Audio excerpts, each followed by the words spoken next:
சிசர்னா இப்படி தான் யூஸ் பண்ணுவீங்க. அப்படி கிடையாது. இந்த பெரிய ஃபிங்கர் இந்த இடத்துல பேலன்ஸ்.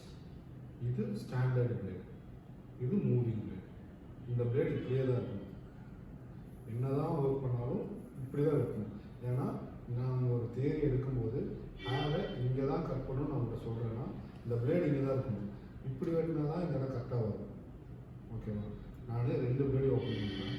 ஓப்பன் பண்ணி இப்படி வெட்டும் போது நான் இங்கே தான் வெட்ட போகிறேன். என் கை இப்படி இப்படி எப்படி வேணாலும் அது கரெக்டாக வரும். இந்த இங்கே கிராஸ் ஆகிடுச்சு, இங்கே ஸ்ட்ரைட்டாக இருக்குது. இப்படி அமுத்தும் போது ஒரு மாதிரியும் இப்படி வரும்போது ஒரு மாதிரியும் வரும். ஸோ இந்த 2 பிளேட்லையும் நீங்கள் கட் பண்ணும்போது கரெக்டாக வரும். லேட் ஆகும். லேட் கரெக்டாக பண்ண முடியாதுன்னு தான் கிடையாது. இந்த 2 பிளேட் ஓப்பன் பண்ணி பண்ணால் தப்பாகுன்னு இது பண்ணால் இந்த இடத்துல தான் நான் வெட்ட போகிறேன்னு எனக்கு தெரியும். இந்த இடத்துல